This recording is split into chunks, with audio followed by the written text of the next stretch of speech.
नवयुग की तैयारी। द्वितीय चरण की भारत स्वाभिमान यात्रा के तहत राष्ट्रनायक स्वामी रामदेव जी महाराज ने मुजफ्फरनगर में आयोजित 2 दिवसीय निशुल्क योग विज्ञान शिविर में शिविरार्थियों को योग दीक्षा दी और देश से जुड़े मुद्दों पर भी सबका ध्यान आकर्षित किया। शिविर के दौरान ही पतंजलि योगपीठ एवं स्वामी जी से जुड़े श्री पित्ती जी ने स्वामी जी के हाथों संस्कार पत्रिका का विमोचन करवाया।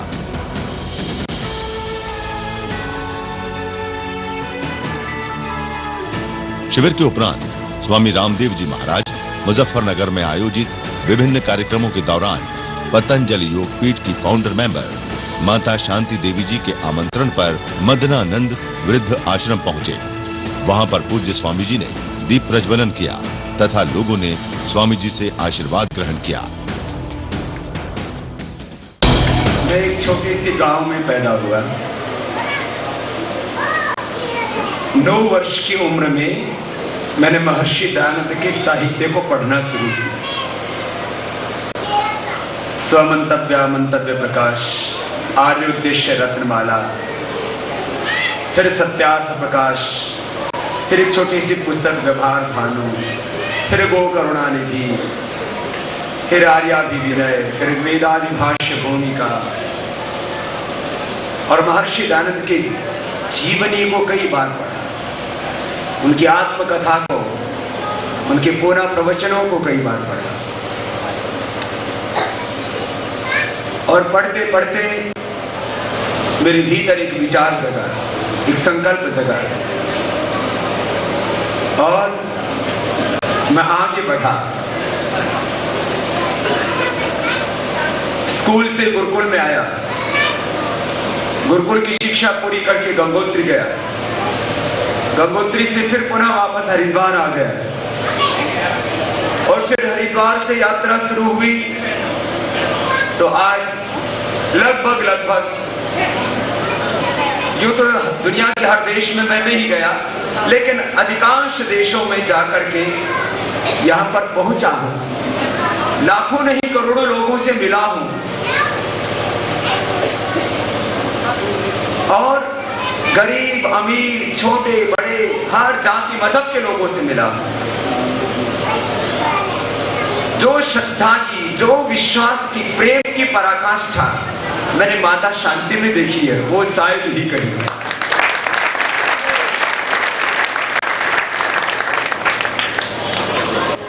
सब में जो विश्वास है वो निरंतर बना रहे और हृदय सदा भक्ति से भरा रहे। एक क्षण के लिए भी हमारे जीवन में निराशा न आए, एक क्षण के लिए भी हमारे जीवन में नास्तिकता न आए। भगवान के ऊपर, सत्य के ऊपर, ईश्वर की कर्म फल व्यवस्था के ऊपर, पुनर्जन्म के ऊपर, धर्म के ऊपर, संत के ऊपर, गुरु के ऊपर, शास्त्र के ऊपर हमारा विश्वास निरंतर टिका रहे तो फिर जीवन में हम एक क्षण के लिए भी पाप की ओर पग नहीं धर सकते।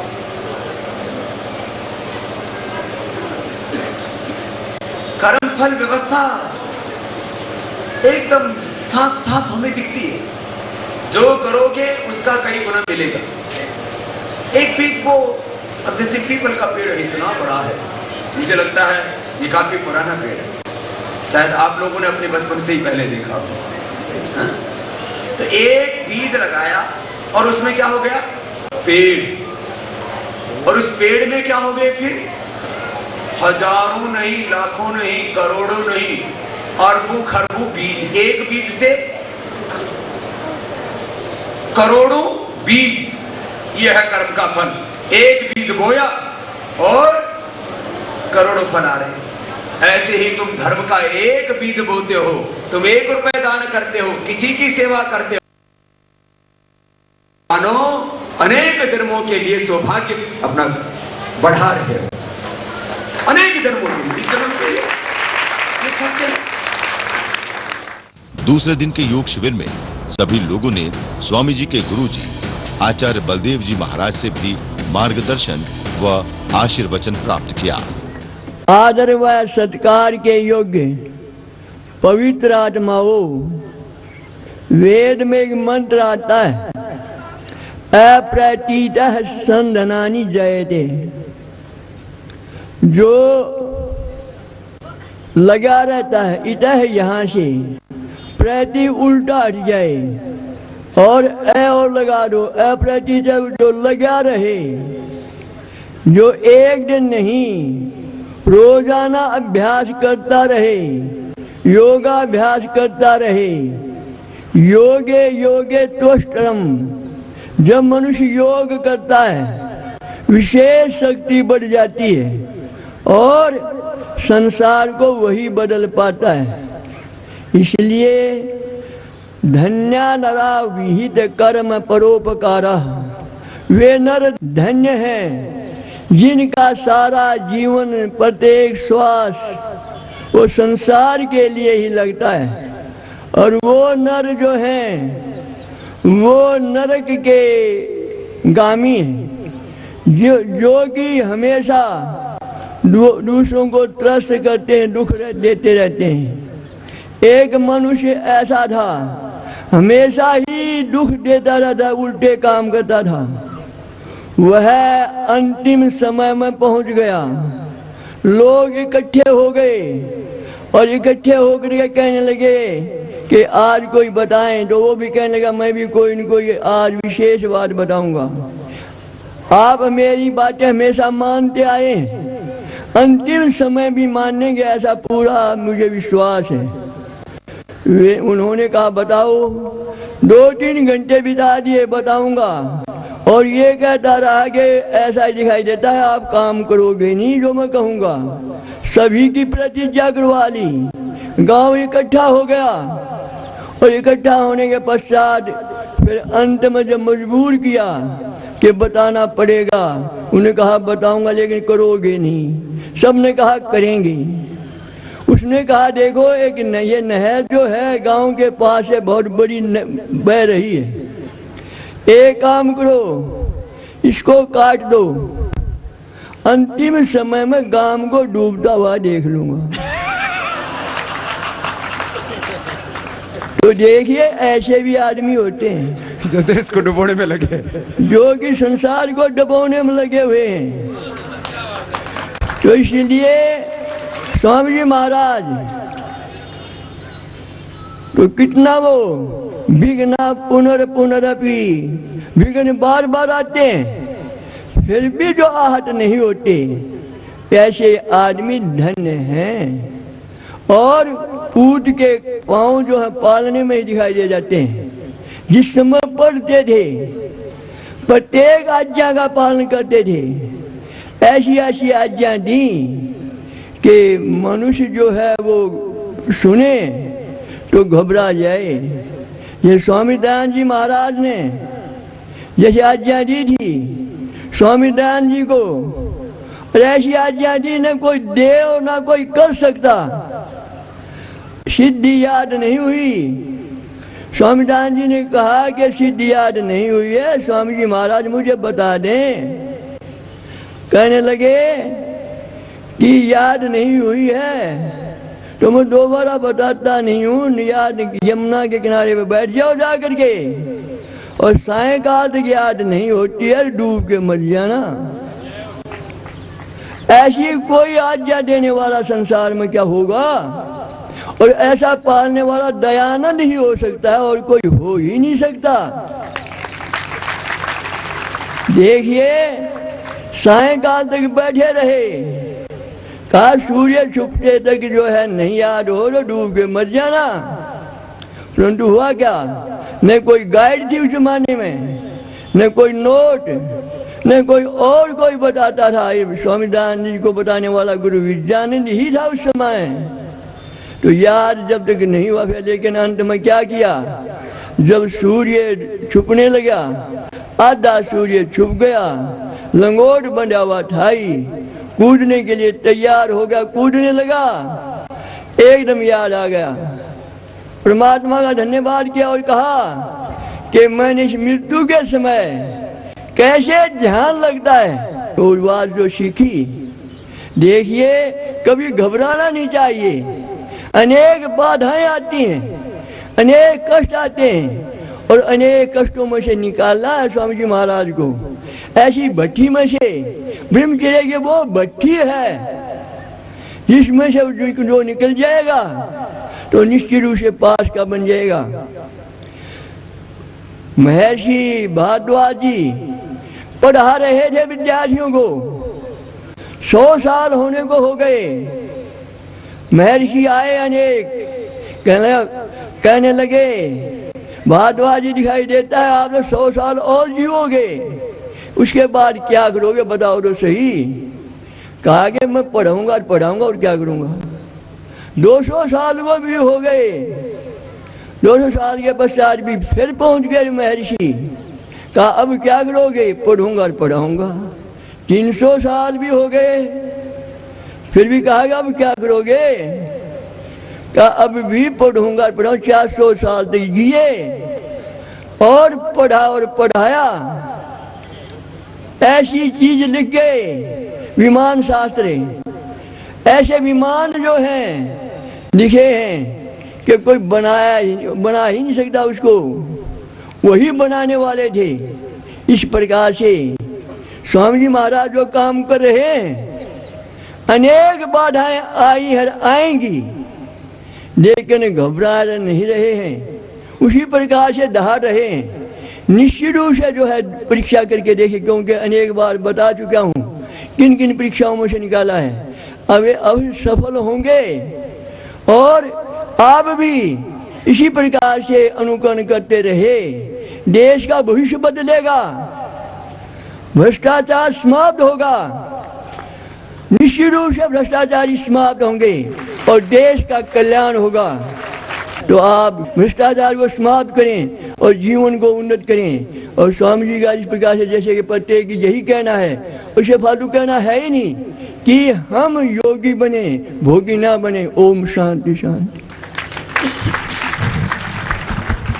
पुरोधा स्वामी रामदेव जी महाराज ने शिविरार्थियों को काले धन, भ्रष्टाचार व व्यवस्था परिवर्तन को लेकर माननीय प्रधानमंत्री जी को जो प्रस्तावित पत्र लिखा है उसको लोगों के बीच रखा तथा लोगों से आह्वान किया कि वे भारत स्वाभिमान की वेबसाइट www.bharatswabimantrust.org पर लॉग ऑन करके इस प्रस्तावित पत्र पर अपनी सहमति, सुझाव व संशोधन 7 दिन के अंदर देकर इस राष्ट्रीय अभियान को मजबूती प्रदान करें। हमारे सेवाव्रती भाई बहन, मुख्य केंद्रीय प्रभारी भाई राकेश जी, भाई जयदीप जी, बहन सुमन जी के मार्गदर्शन में का सभी केंद्रीय प्रभारी, राज्य प्रभारी, सब कार्यकर्ता मिलकर के काम कर रहे हैं। आप सबको हम धन्यवाद देते हैं। और मैंने कहा सब मिलकर के इस काम को करना। और ये प्रधानमंत्री वाला पत्र किस पर मिलेगा आपको? भारत स्वाभिमान की वेबसाइट पर मिलेगा। आप अपने रिएक्शन दे देना विद इन ए वीक, 1 सप्ताह भीतर।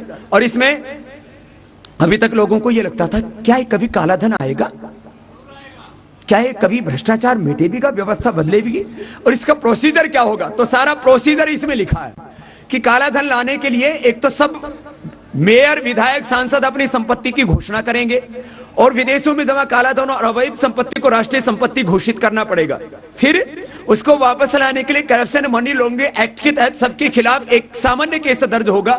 टॉप ब्यूरोक्रेट, टॉप पॉलिटिशियन, माने जो मेयर से लेकर के विधायक और एमपी तक रहे हैं, सबसे पहले ऊपर वालों से सिग्नेचर मैं कराऊंगा। मैंने कहा तुम आपत्ति दो, तुम हस्ताक्षर करो इसके ऊपर कि करप्शन मनी लॉन्ड्रिंग एक्ट के तहत विदेशों में जितना कोई भी हमारा काला धन मिले या अवैध संपत्ति मिले तो उसको राष्ट्रीय संपत्ति घोषित कर दिया जाए। खुद मैं ऊपर वालों के पास, आडवाणी जी के पास, मनमोहन सिंह जी के पास, राहुल गांधी जी के पास खुद जाऊंगा हस्ताक्षर कराने के लिए। बताओ भाई तुम्हारा नहीं है तो तुम हस्ताक्षर करो पहले, बाद में संसद से करवाएंगे। और भाई यदि वो हस्ताक्षर नहीं करेंगे तो इसका मतलब तो 100 से ज्यादा। और यहां वालों के पास भी आऊंगा, सुन लो रे मुजफ्फरनगर वालों, ठीक है, तैयार हो? तो जितने भी एमएलए हैं, जितने भी एमपी हैं और जितने भी मेयर हैं यहाँ, एक एमएलए साहब तो यहीं खड़े हैं, आप तो हस्ताक्षर कर दोगे ना साहब? अरे बाकी सबके करवाएंगे, फिर किसकी विजय होगी किसकी पराजय होगी। तो ये तो देखो, ये इसमें सबको हस्ताक्षर करने पड़ेंगे। भाई महारा हो तो ले लो भाई। भाई जिसका विदेशों में होगा उसी को तो इतराज होगा, जिसका विदेशों में होगा काला धन और अवैध संपत्ति उसी को तो इतराज होगा, बाकी कोई इतराज क्यों होगा। तो ये इसमें खास हमने प्रावधान किया कैप्शन मनी लोग ने एक्ट के तहत। भाई मंगवा लो। 204 देश है दुनिया के, वो सभी जानकारी दे देंगे। जिनका है उनका पता लग जाएगा, जिनका नहीं है उनको प्रमाण पत्र मिल जाएगा। भाई इनका नहीं है तो सबको बेईमान क्यों कहते हो, जिनका है उनसे ले लेना फिर। तो ये एक काम से ये 400 लाख करोड़ रुपए हिंदुस्तान को मिलेगा और भारत दुनिया का सबसे ताकतवर मुल्क बनेगा। ये पत्र का सार है। बाकी इसमें आगे प्रोविजन है। और सुनो, फिर भ्रष्टाचार को मिटाने के लिए तीन कदम। जो स्थापित न्याय व्यवस्था उसको और ज्यादा मजबूत, पारदर्शी और उसको प्रभावशाली बनाना, मजबूत लोकपाल। और तीसरा है आर्थिक नीतियों में सुधार। सारा टैक्स खत्म करो। टैक्स खत्म करते ही महंगाई, गरीबी, बेरोजगारी, अशिक्षा सबका एक साथ समाधान होगा। इसमें बड़ा जबरदस्त ये है कॉन्सेप्ट है। सारे टैक्स खत्म, एक ओनली ट्रांजैक्शन टैक्स लगाओ और बड़े नोट खत्म करो। नोट में खोट है, बोलो नोट में। ये बड़े नोट 1000-500 के, लाख रुपए भी दे तो इतने से हो जाए। 10-20 के नोट होंगे, बोरी भर के देना पड़ेगा, लेना पड़ेगा। कौन ले और कौन दे। 1 करोड़ की रिश्वत लेगा तो ट्रक भर के लेना पड़ेगा। ये 99% तो रिश्वतखोरी, चोरी सारी बंद हो जाएगी। इससे काला धन, इससे नक्सलवाद, आतंकवाद और इससे सुनो नकली करेंसी, सारे काम बंद हो जाते हैं। इसके ऊपर गंभीरता से सोचना पूरा दिया हुआ है फॉर्मेट उसका हमने।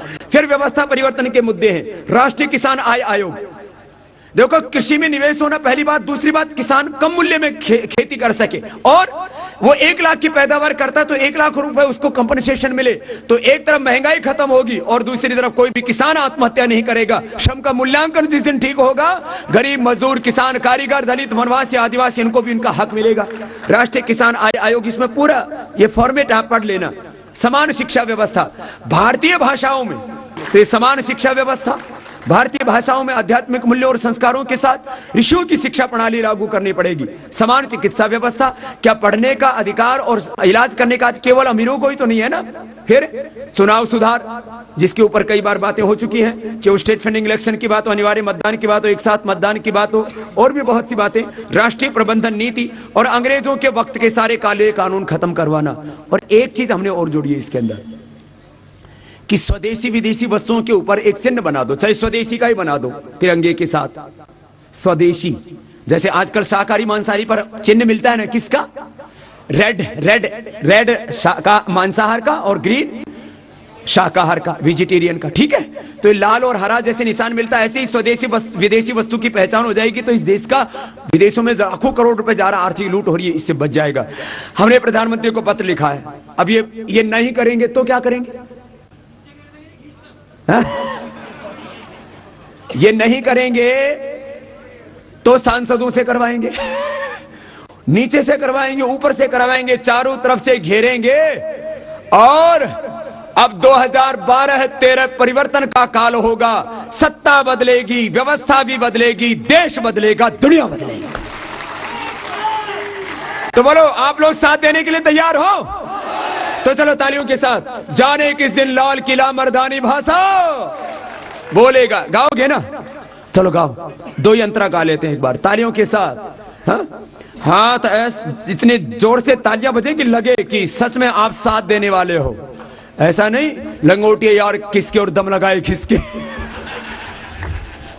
हाँ, कुछ लोग बोले बाबा जी हम आपके साथ हैं, मैंने कहा पीछे से साफ है। ऐसा नहीं, तालियों के साथ आप सबने साथ दिया और अंतिम समय तक सबको लड़ना है। फिर इस देश में ना बेरोजगारी रहेगी, ना अशिक्षा रहेगी, ना गरीबी रहेगी, ना महंगाई रहेगी। ये देश पुनः विश्व का सिरमौर बनेगा। एतद्देश प्रसूतस्य सकाशादग्रजन्मनः स्वं स्वं चरित्रम शिक्षेर पृथिव्यां सर्वमानवः। ऐसा भारत बनाना। तालियों के साथ चलो, लास्ट अंतिम ये गीत, ये संकल्प। हमको पता न था सूरज बचकानी भाषा बोलेगा। हमको पता न था सूरज बचकानी भाषा बोले। हर जाने किस दिन लाल किला मर्दानी भाषा बोलेगा। जाने किस दिन लाल किला मर्दानी भाषा बोलेगा। हमको पता न था सूरज बचकानी भाषा बोलेगा। हमको पता न था सूरज बचकानी भाषा बोलेगा। हर जाने किस दिन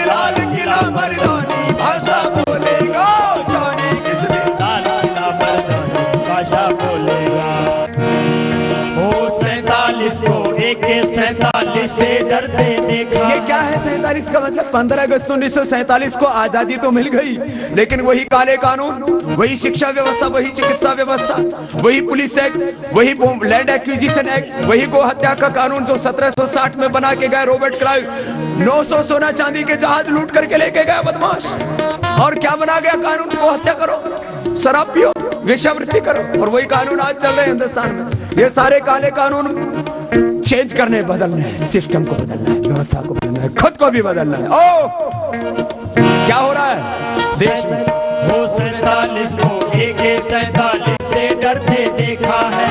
संविधान को नेता के घर पॉलिश करते देखा है। संविधान को नेता के घर पॉलिश करते देखा है।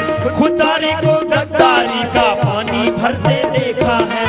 खुदारी को गद्दारी का पानी भरते देखा है। सिंदूरों को तंदूरों में जलकर मरते देखा है। सिंदूरों को तंदूरों में जलकर मरते देखा है।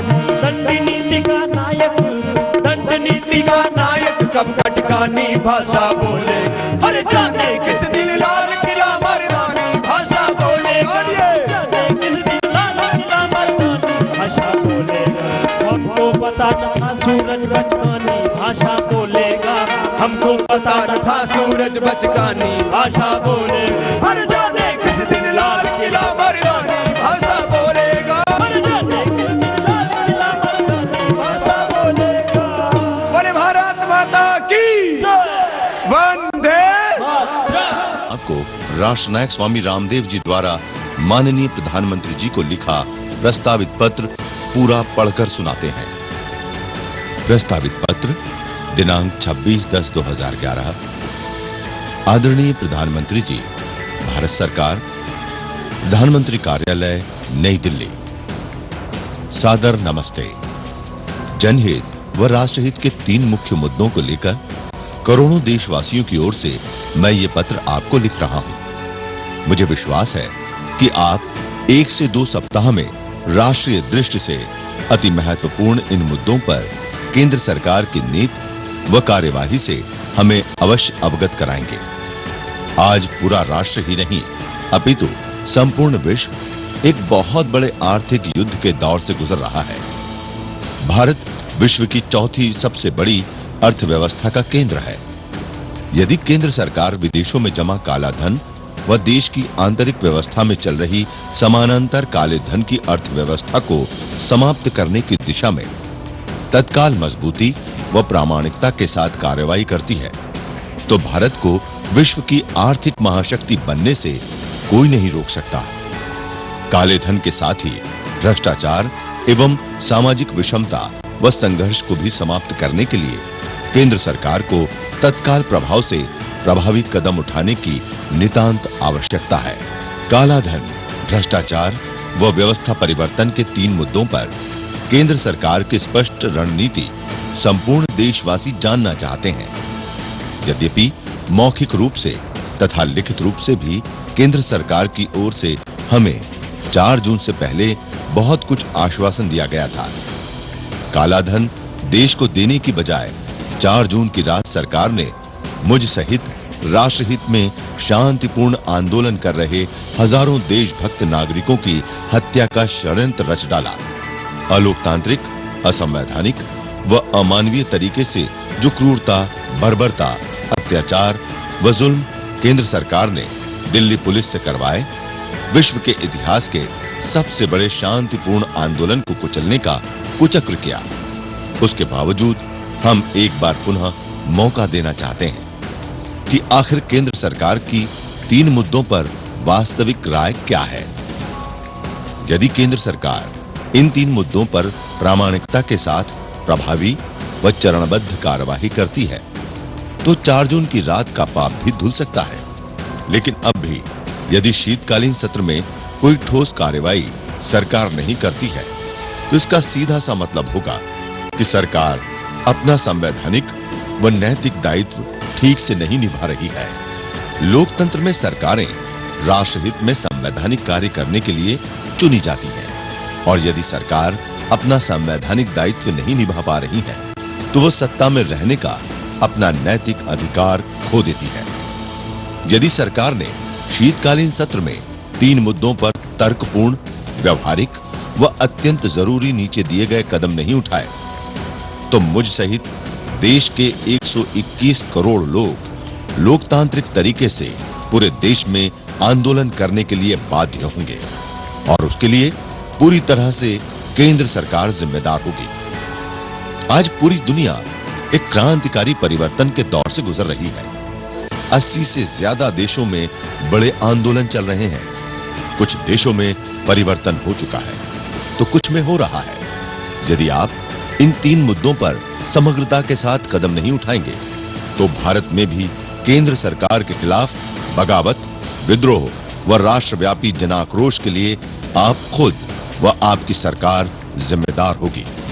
और यदि आप साहस करके राष्ट्रहित में इन 3 मुद्दों पर साहसपूर्ण ऐतिहासिक निर्णय लेते हैं तो ये देश सदा सदा के लिए आपको कृतज्ञता पूर्वक याद करेगा।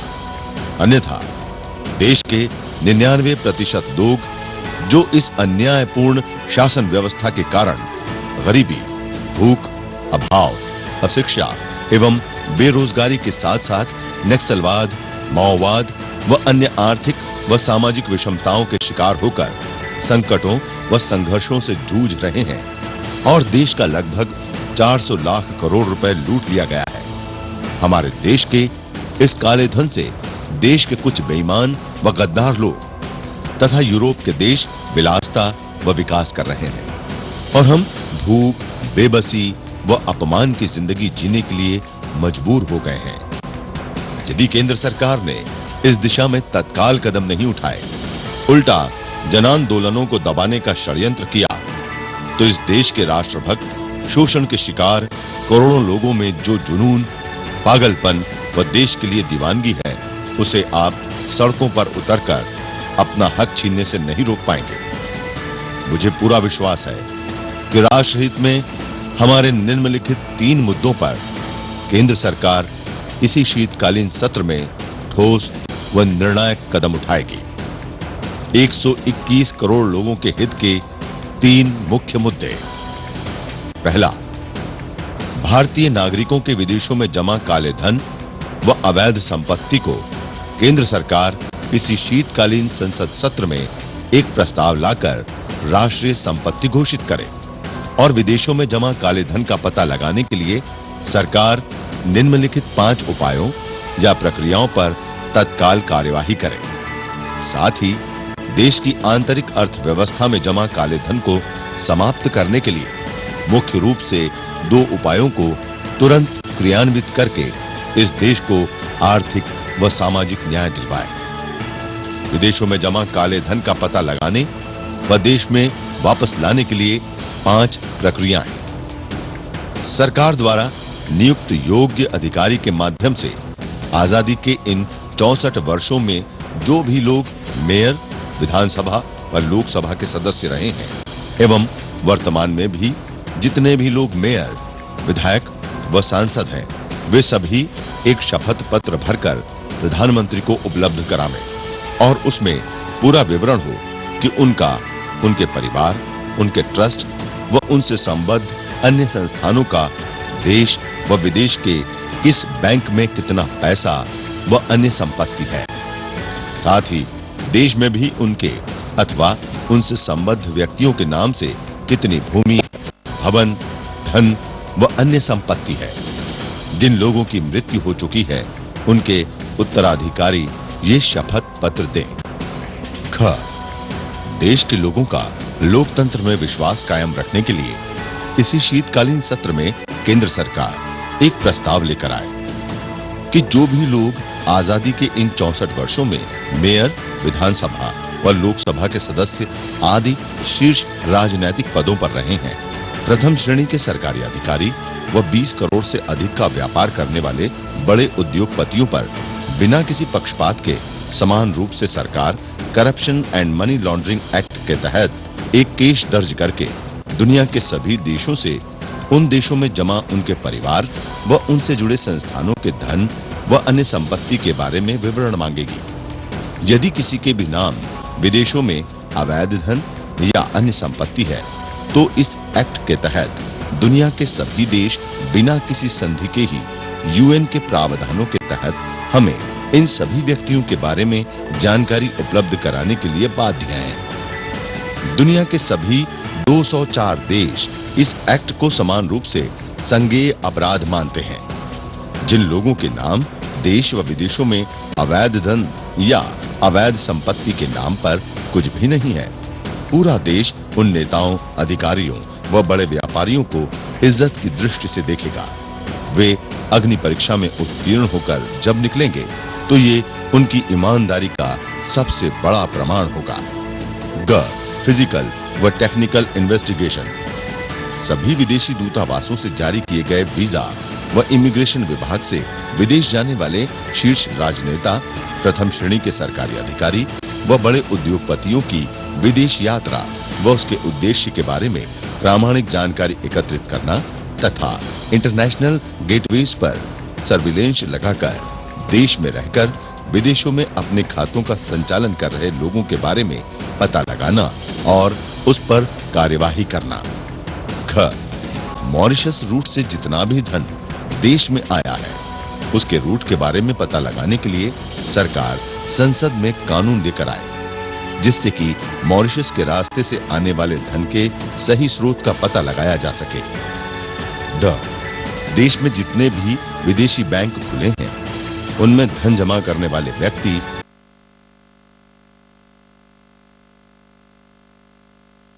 से 1 करोड़ से अधिक का धन विदेश में जाने पर उसकी निगरानी के लिए एक विशेष वित्तीय समिति गठित होनी चाहिए।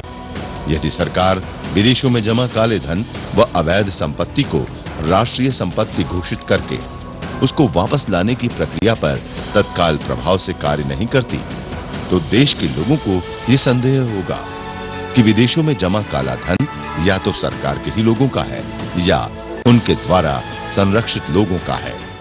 देश की आंतरिक अर्थव्यवस्था में जमा काले धन व अवैध संपत्ति को खत्म करने के लिए 2 महत्वपूर्ण उपाय या प्रक्रियाएं। पहला, बड़े नोट खत्म करना तथा 1 से 2% बैंक ट्रांजैक्शन टैक्स BTT लगाकर काला धन, भ्रष्टाचार, काले धंधे, महंगाई, गरीबी, अशिक्षा, बेरोजगारी, नकली करेंसी, नक्सलवाद व आतंकवाद आदि सभी अनैतिक व अवैध कार्यों पर एक साथ अंकुश लगाना। इसकी पूरी जानकारी का पत्रक हम इसके साथ संलग्न कर रहे हैं। देश के विकास के लिए तथा किसानों व गरीबों के उत्थान के लिए इस प्रक्रिया से सरकार को प्रतिवर्ष 15 से 30 लाख करोड़ रुपए कर के रूप में भी आसानी से उपलब्ध होगा।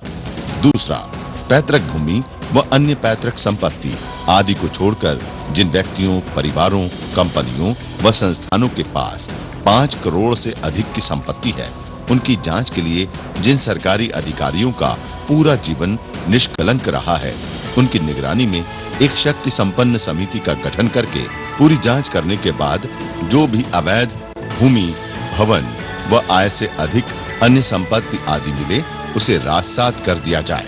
दूसरा, भ्रष्टाचार को मिटाने के लिए सरकार को शीतकालीन संसद सत्र में तत्काल प्रभाव से 3 कदम उठाने चाहिए। इससे लगेगा कि सरकार भ्रष्टाचार को मिटाने के लिए वास्तव में बहुत ही गंभीर है।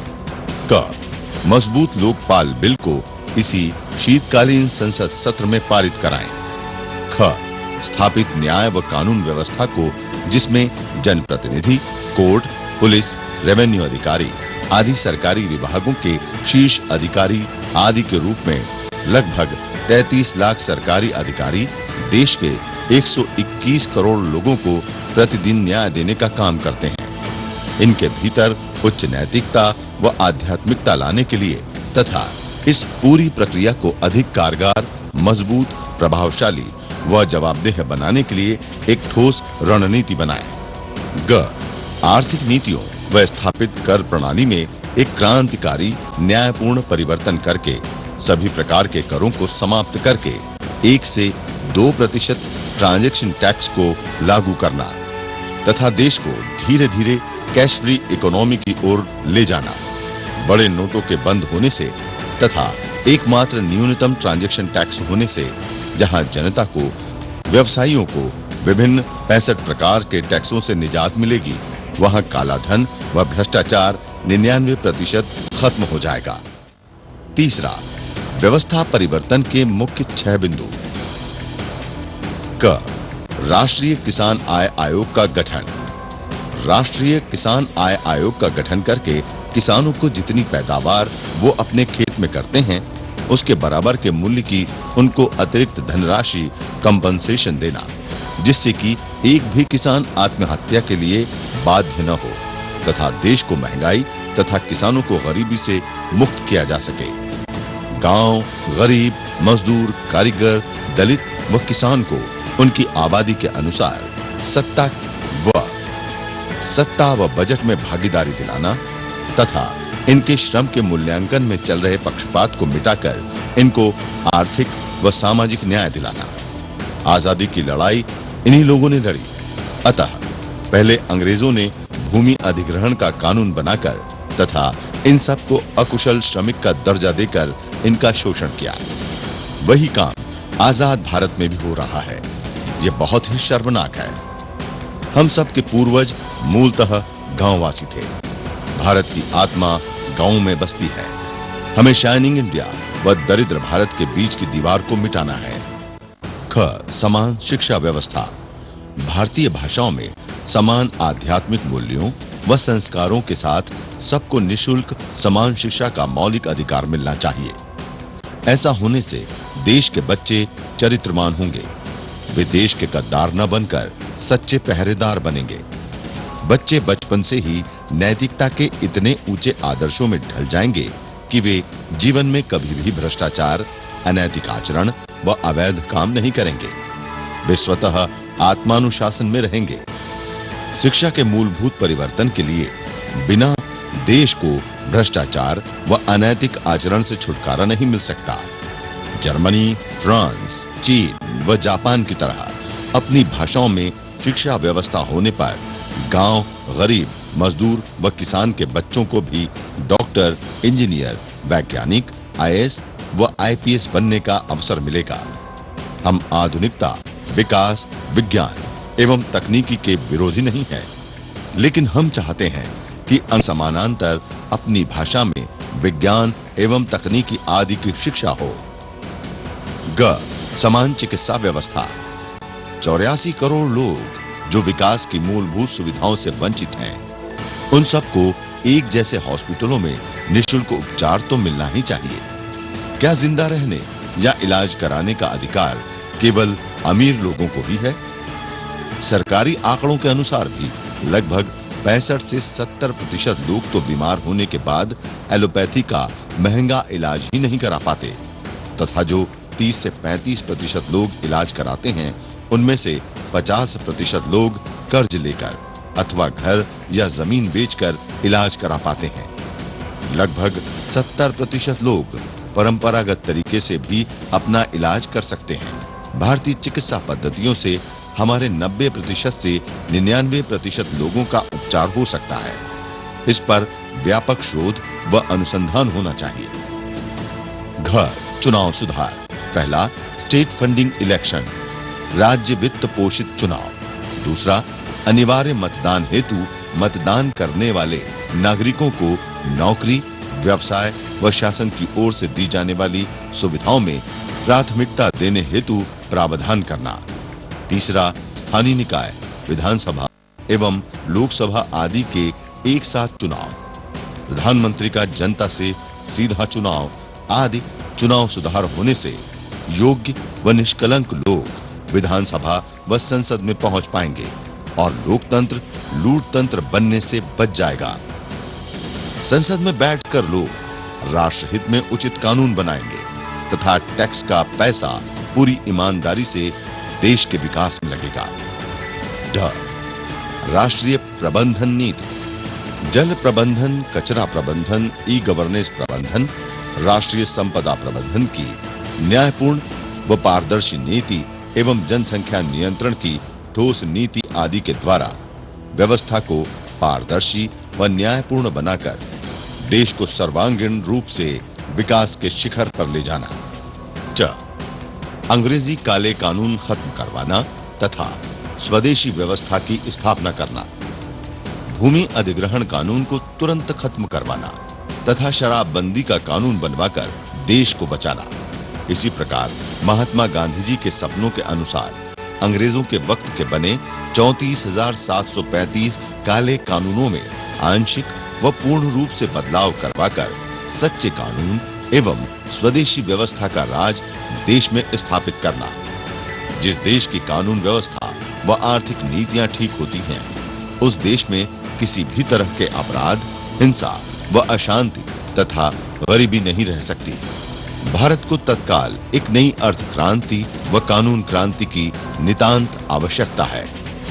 प्रतिवर्ष विदेशी कंपनियों के द्वारा हो रही लाखों करोड़ों रुपए की आर्थिक लूट से देश को बचाने के लिए तथा स्वदेशी उत्पादों को प्रोत्साहन देने के लिए, जिससे देशभक्त स्वदेशी प्रेमी नागरिकों को स्वदेशी उत्पाद की पहचान हो सके, इसके लिए स्वदेशी के प्रतीक चिन्ह के रूप में स्वदेशी शब्द को स्वदेशी उत्पादों के लेबल पर प्रकाशित करने का कानून सरकार बनाए। जैसा कि शाकाहार व मांसाहार के लिए लेबल पर हरा व लाल चिन्ह छापना अनिवार्य हो गया है। ऐसी ही स्वदेशी विदेशी उत्पाद के बारे में जानना भी हमारा मौलिक अधिकार है और वो हमें मिलना ही चाहिए। इसमें प्रस्तावित नीला रंग तय किया जा सकता है। ये 3 कार्य होने पर देश में एक भी व्यक्ति गरीब, अनपढ़ व बेरोजगार नहीं रहेगा। एक भी किसान गरीबी से आत्महत्या नहीं करेगा तथा एक भी व्यक्ति भूखा नहीं रहेगा। सबको समान रूप से सम्मान व स्वाभिमान के साथ जीने का हक मिलेगा। यदि केंद्र सरकार इसी शीतकालीन सत्र में इन 3 मुद्दों के संदर्भ में तत्काल कोई महत्वपूर्ण व निर्णायक कदम नहीं उठाती, तो उत्तर प्रदेश सहित 5 विधानसभा चुनावों में विधानसभा से पूर्व तथा उसके बाद देश भर में एक बहुत बड़ा आंदोलन खड़ा करने के लिए बाध्य होंगे। मुझे पूरा विश्वास है कि आप 1 सप्ताह के भीतर ही अपनी प्रतिक्रिया से हमें अवगत कराएंगे, जिससे कि उत्तर प्रदेश की तीसरे चरण की यात्रा के दौरान हम देशवासियों को प्रामाणिकता के साथ केंद्र सरकार की नीतियों के बारे में बता सकेंगे। शिविर के उपरांत स्वामी जी महाराज खेड़ी दूधाधारी में स्थित वैदिक योगा आश्रम पहुंचे, जहां पर राष्ट्रनायक स्वामी रामदेव जी ने अपने उद्बोधन में कहा। पूज्य गुरुदेव के चरणों में प्रणाम करते हुए देश का भविष्य, देश का बचपन, श्रद्धामयी माताएं और पिता तुल्य सब बुजुर्ग, आप सब यहां बहुत उत्साह के साथ आए हैं कि हमें अपने जीवन को बहुत पावन बनाना है और अपने जीवन के निर्माण के साथ हमें एक मजबूत राष्ट्र का भी निर्माण करना है। जिसने परिवर्तन की लड़ाइयां लड़ी, जिन्होंने कोई बहुत बड़ा सामाजिक आध्यात्मिक परिवर्तन के लिए कोई यज्ञ किया, उनके साथ दुनिया में क्या हुआ ये सारा जग जानता है। और हमने तो सामाजिक आध्यात्मिक परिवर्तन के साथ एक बहुत बड़े आर्थिक और राजनीतिक परिवर्तन की बात की है। प्रोफेट मोहम्मद साहब के साथ क्या हुआ ये सारी दुनिया जानती है। और प्रोफेट मोहम्मद साहब के साथ ही नहीं, ईसा मसीह के साथ क्या हुआ ये तो दूसरे देशों की कुछ बातें आपको बता रहा हूं। सुकरात के साथ क्या हुआ ये सबको पता है। महान विद्वान, महान धर्मात्मा, महायोगी, उस समय के जिस समय की भारतीय संस्कृति संकट में थी, आदि शंकराचार्य जी छोटी सी उम्र में इतना बड़ा वैदुष्य उनके भीतर था। मैं तो उनके जन्मस्थली होकर के आऊं केरल में, और उस सन्यासी को उसका शिष्य बन करके और जहर देकर के मार दिया। महात्मा बुद्ध के साथ क्या हुआ ये सारी दुनिया जानती। और ऋषि दयानंद के साथ तो हद हो गई। क्या बिगाड़ा था ऋषि दयानंद ने किसी का? क्या बिगाड़ा था आदि गुरु शंकराचार्य ने किसी का? ऋषि दयानंद को तो 16 बार विष दिया। महायोगी थे, बचते गए। 17वीं बार तो हलाहल ऐसा विष दिया, संख्या बोलते हैं, आर्सेनिक उसको अंग्रेजी में कहते हैं। वो दूध में घुल जाता है, क्योंकि एक संख्या उबाला हुआ जो पात्र था उसमें दूध पीने से क्या हालत होती है, ये तो मेरा अपना अनुभव है। ऋषि दयानंद को लोगों ने विष देकर के मार दिया। क्या बिगाड़ा था ऋषि दयानंद ने किसी का?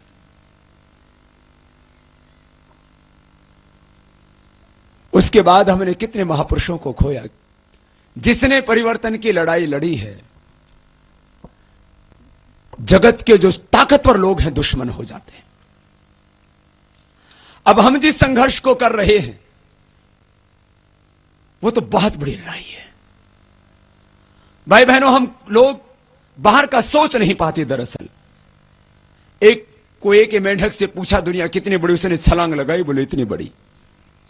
हम लोगों में से ज्यादातर कूप मंडूक। आप जो गांव के लोग हैं उनकी बात नहीं कर रहा हूं, जो शहरों के लोग हैं मैं उनकी भी बात नहीं कर रहा हूं, अपने आप को तथाकथित जो बुद्धिजीवी कहते मैं उनकी बात कर रहा हूं। भाई बहनों, योग शास्त्र के बाद आयुर्वेद शास्त्र, वेद शास्त्र के बाद जब मैंने अर्थशास्त्र को पढ़ा और उसमें जब मैंने अनर्थ देखा, अरे मैंने कहा ये तो इतना बड़ा घोर अन्याय, इतना बड़ा महापाप।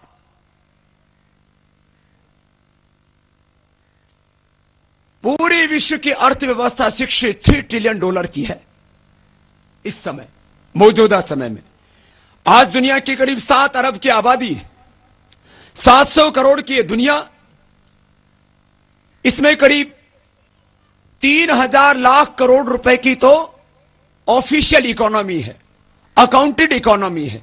अर्थव्यवस्था होती है ना, उसका एक आकार होता है। पूरी दुनिया में कितना कारोबार होता है पैसे का, पूरी दुनिया में कितनी जीडीपी है, कितनी आमदनी है। अपना भारत देश भी कोई छोटा नहीं है भाई।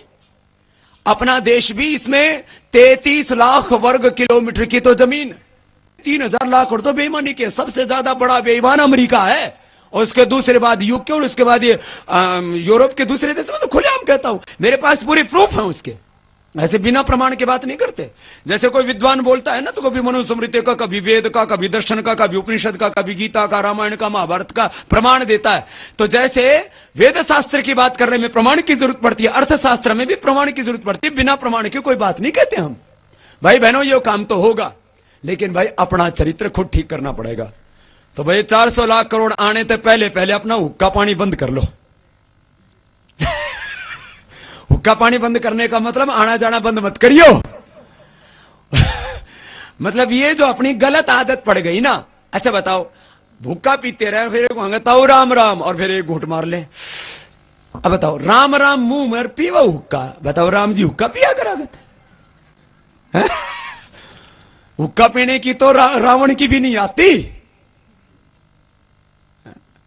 राम राम कर रहे हैं, हुक्का पीवा। जिस परिवार में ये शरीर का जन्म हुआ, रिश्ते में जो पिता और दादा लगे, दोनों पिया करते थे। एक दिन तो पिता का छुड़वाया, दूसरे दिन दादा का छुड़वाया। अब थम बाकी रह गए। वह थम भी पिता और दादा तुल्य हो, तो आज भाई बाबा आया, बाबा की झोली में डाल दो हुक्का, ये बीड़ी, ये गुटखा।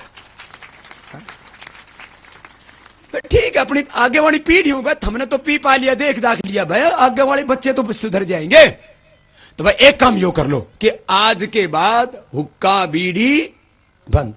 एक बोला, बाबा प्रेशर नहीं बनता बिना हुक्का के।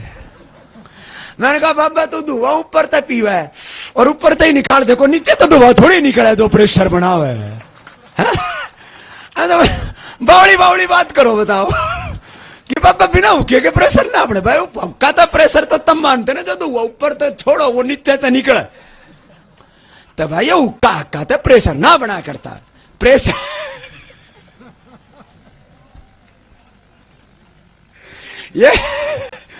ये प्रेशर पानी तो बनता है। तो सुबह उठ के गर्म पानी पियो, कुछ लेट्रिन के रास्ते से निकला का, कुछ पेशाब के रास्ते से निकला, सब साफ करता हुआ जाएगा। तो भाई साफ सफाई के लिए पानी होता है। उक्का नहीं होता। और दूसरी बात ये, बीमारी बहुत होती है, कैंसर जैसा रोग होता है, टीबी जैसा रोग। इस देश में करीब 10 लाख लोग हर साल कैंसर से मरते हैं, 10 लाख। अब अगली बारी उनकी है जो नहीं छोड़ेंगे आज। अच्छा यूं ही बोले बाबा ये तो एकदम ठीक ठाक था, पता नहीं अचानक वो गले में क्यों हो गया। उनका बाबा ये हुक्का हो गया। ये पता नहीं लगता। 10 साल तक तो यूं चलती रहे, जब तक शरीर में दम है ना, खींचता है। ये शरीर बहुत मजबूत बनाया भगवान ने, इसमें क्या क्या नहीं डालते हो तुम। सहता है। जब बिल्कुल जो है ना अति हो जाती है ना, तब ये साथ छोड़ता है। तो जितने भी बड़े बुजुर्ग हैं, मैं सबसे कहूंगा भाई, आज तक जो पी पा लिया ठीक है भाई। ये तो भाई बीड़ी पीने वालों के पास में बैठ गए, पी ली। हुक्का पीने वालों के पास में बैठे, सीख लिया। अब भाई साधु के पास में बैठे हो तो आज से साधुता लेकर के जाओ। यही सत्संग का मतलब है। गुरु के दर्शन का, मार्गदर्शन का मतलब यह है कि गुरु से जो ज्ञान लिया उसको जीवन में अपनाना। और इससे ही कहते हैं जिसने साधु का दर्शन कर लिया वो तर जाता है। स्वामी जी के उद्बोधन के पश्चात आचार्य बलदेव जी महाराज ने भी उपस्थित जनों को अपना आशीर्वचन दिया। आज का मनुष्य ऋषि युग का नहीं, आज का जो अच्छी बातें बताई जाती हैं उनको नहीं मानता है, उनके ऊपर नहीं चलता, जानता हुआ भी। शराब बुरी है वो भी जानता है, और उपदेश भी दिया जाता है शराब पिएगा। निकम्मे काम जितने संसार के हैं उनको कुछ जानता भी है और उपदेश दिया जाता है, लेकिन उनको ऊपर नहीं चलेगा, उल्टे काम पर चलेगा। क्यों? क्योंकि आप देख लें कि वो मनुष्य ही नहीं है। क्योंकि मतवा कर्माणी शिवेति स मनुष्य, मनन करके काम करता मनुष्य कहलाता है। मन का गुलाम बन जाओ या मन को गुलाम बना लो, बहुत सीधी बात है। मन को गुलाम बना लोगे, बहुत बढ़िया नौकर है आपका, आप मोक्ष के अधिकारी। मन के गुलाम बन गए तो नरकगामी। ये सोच करके चलें, चिंतन करके चलें। आज का मनुष्य जो है बहकाया जा सकता है, जगाया नहीं जा सकता। बहुत भयंकर पाप हो गया है। बह के नहीं, बुद्धि दी है परमात्मा ने। सोच करके काम करें, और सोच करके काम करेंगे तो देखिए बहकाई में नहीं आएंगे। तो बहुत सुंदर ही है, आपका शरीर भी बनेगा। शरीर में भी आप बहुत अच्छी चीजें कमा शरीर के द्वारा भी संसार में अच्छा काम कर सकते हैं। और आगे भी जो है आपका रास्ता प्रशस्त होगा, मोक्ष का रास्ता प्रशस्त होगा। आप सबका बहुत धन्यवाद। आप यहाँ पर आए, बहुत बड़ी संख्या में आए। स्वामी जी महाराज आए और जितने विद्वान आए उनका इसी प्रकार से मैं हृदय स्वागत करता हूँ।